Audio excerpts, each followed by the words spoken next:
you haven't seen the movie 42. Oh, I'm glad, man. You just read my mind. You just reading everything in my mind. I saw that on Friday. Yes, sir. Have you seen it?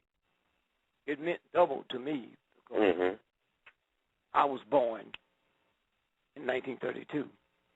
Yes, sir. As few people know why there was so much hatred in baseball towards black. Simple. Don't they call that America's game? You know why? Why? When the Jews came over here, the immigrants, right? Didn't they have Jewish ghettos for them in New York?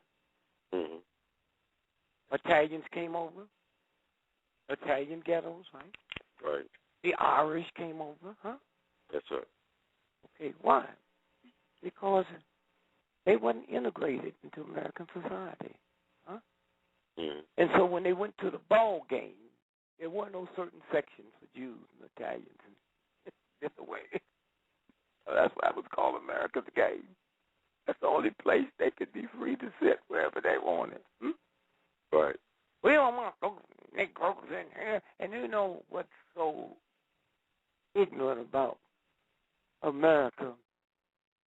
You heard them how many times they call him nigger, refer to him as nigger, but me and you ain't supposed to say it, and black folks accept that. Y'all out your mind, huh?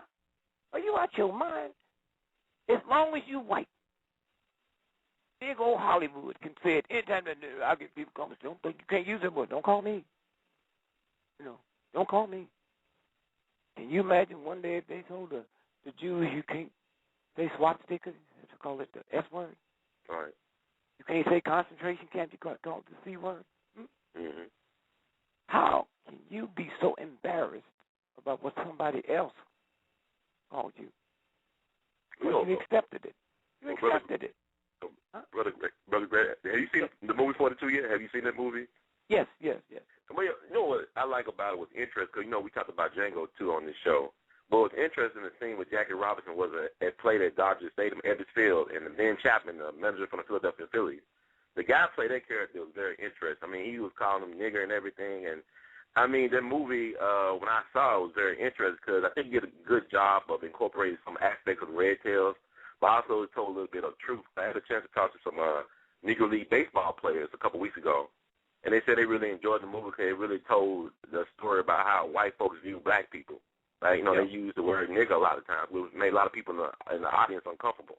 Yeah, well, black and white. Here's what my grandson said. He's 7 years old. And he said, then I'll get back to what you 7 years old. New Mexico. Ain't no Negroes there. So he's in school. And teacher tell him the first week what we're going to do is all this week we just want the class to come in and tell stories about good things that happened to you or your family or somebody you know. Right. And so they did that the first week. And the second week, she said, I want you to tell some sad stories. Something that happened, that you know happened, somebody told you this or that, or you read it. And so they did. So it comes his turn. He gets up, he says, I would like to talk about slavery, lynching, and castration. And how it affected black people. He said, oh, no. I'm sorry. Y'all too young. I know how you feel, being a black person in your family. He said, that ain't got nothing to do with it. Now, he said this very respectful. He said, if I was a Jewish person, you'd let me talk about the Holocaust.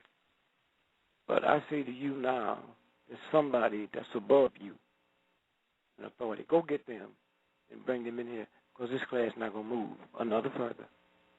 Don't look at me as being 7 years old. I'm a human being, and I'm going to report some tragedy, just like you are.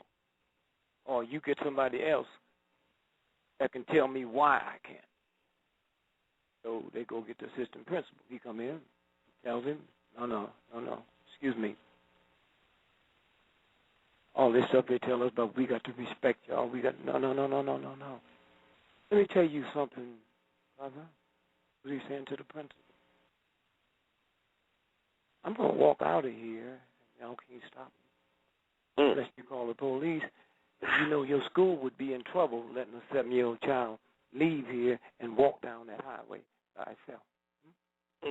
Wow. My mother is finishing up a book for some research at Columbia University. But that's why I don't want to interrupt her, but I will. But y'all going to answer.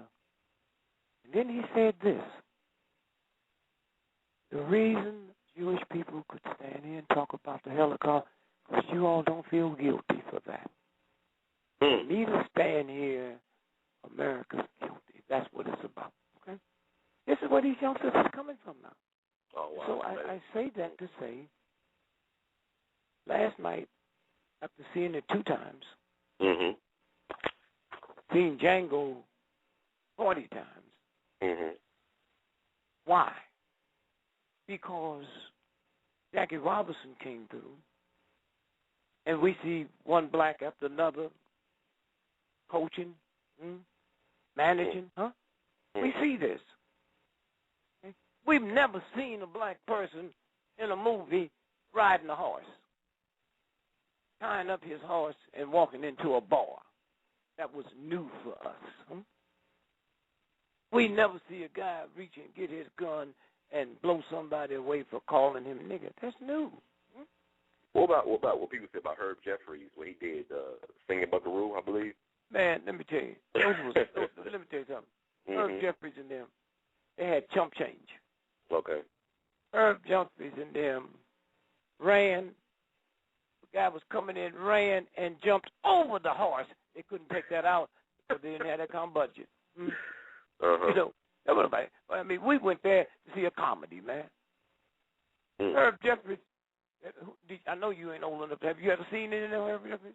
I saw a little bit of stuff. I haven't seen too many of them. You see a white person get shot? No, sir. Okay, I see. Point well taken. See, we don't know this here. Cowboy. The rodeo. We invented that. Why you think they call it cowboy? Go over there and get that cowboy. Huh? Oh, yeah. And the brother would go over there, jump on that cow, and ride him back, man. Let me do all kind of things, huh? That's where that came from. Us. Cowboy. Okay? And so consequently, what happened with when Jackie Robinson came through, man, at that time, most Negroes couldn't even go to the ballparks. That's where the Negro League, when the ball team was out of town, traveling, that's when the Negro League played in the park. And so black folks would fill it up. And let me tell you the biggest shock I ever had. I didn't know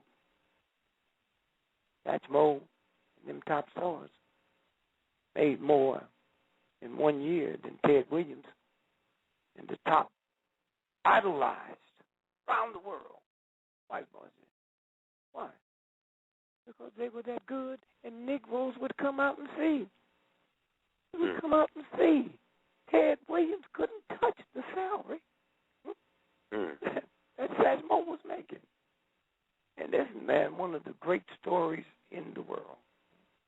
A great story. Let me ask you this, though. I thought it was interesting. The movie touched upon something that I think people don't really realize, that, you know, from a historical perspective, that the Negro Leagues at that point when Jackie Robinson integrated into Major Leagues were making more money than the Major Leagues were.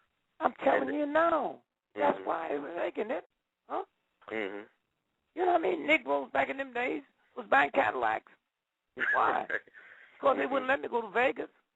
I couldn't gamble my money away. They wouldn't let me go to Miami in the wintertime. So all this money I just made, I was able to keep access. It was enough to get me a Cadillac every day. And so consequently, I want you to hear this. Dave Ruth was a Negro. Okay? I could see he looked like a Negro. Yeah. Ty Cobb. Ty Cobb used to dog him, man. Coon. Gorilla. And if you look up, somebody went and looked up his average. First, baseball. If you're playing baseball and you batting 300 for 10 years, boy, you're a star, right? Right. You batting 300. Okay, you know what that means when you're batting 300? What 700 of the balls you didn't even see. Could you believe that? If you batting 300, 700 balls went by you. You didn't even see them. Okay, now watch this now. So now, Ty Cobb. So somebody went and did the research and found out that when when the New York Yankees was playing the Detroit Tigers,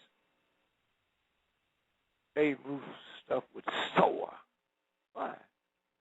The insults he turned them in to a power play.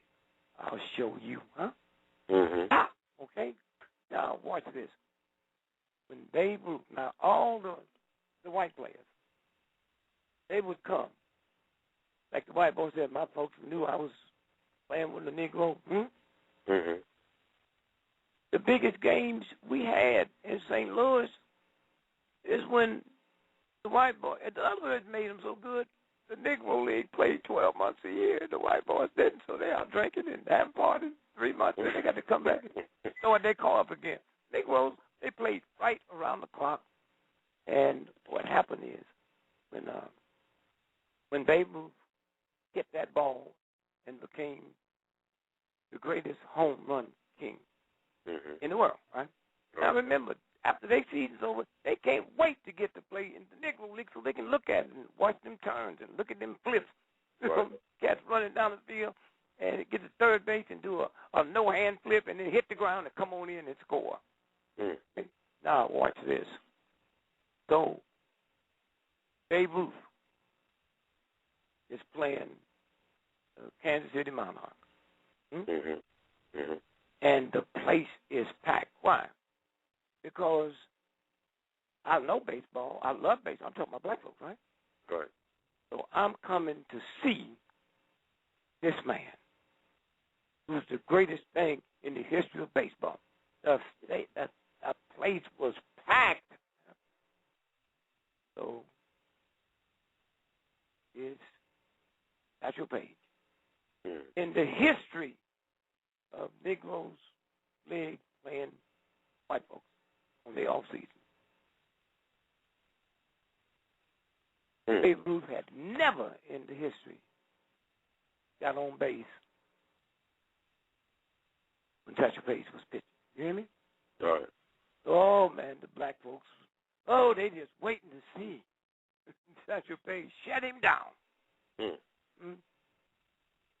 The first pitch, Babe Ruth popped it out the park. I want you to hear this.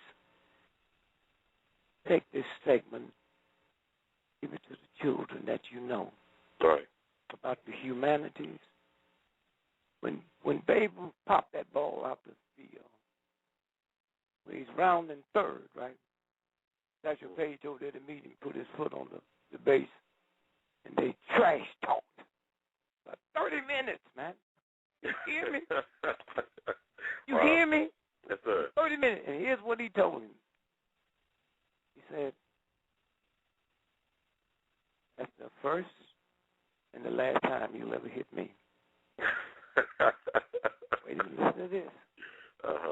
He said, and the only reason I let you do that, I wanted my Negro people to see what the world's talking about. They can see me strike you out anytime. All over the world, the talk is Babe Ruth. I wanted them to see that. Can you imagine? Not up there with the ego. Yeah, you cracker. Let me show you. No, he didn't do that. Right. For the love of my people, I want them to see what the world is talking about. But is that? Did you hear me? Yes, sir. What humanity, huh? Yeah, I read somewhere that Babe Ruth told a reporter asked Babe Ruth one time, well, who was the greatest baseball player? He asked him, was it white or you talking about, he said the greatest of all time. He said it was Henry Pop Lloyd. That was the greatest baseball player ever saw, a black man. Yep. Yeah, So, I mean, like, you know, like you said, it's the truth. It's kind of like a Larry Bird thing where you said, you know, the basketball is a black man game. It's how you learn how to play basketball, playing against a black man in Indiana. Jackie Robinson, go see it. Quick. Oh, yeah, 42. It's great. Take the children. Yes, sir. That's it. Thank you, baby. Bless you. God bless you. All right. Bye-bye.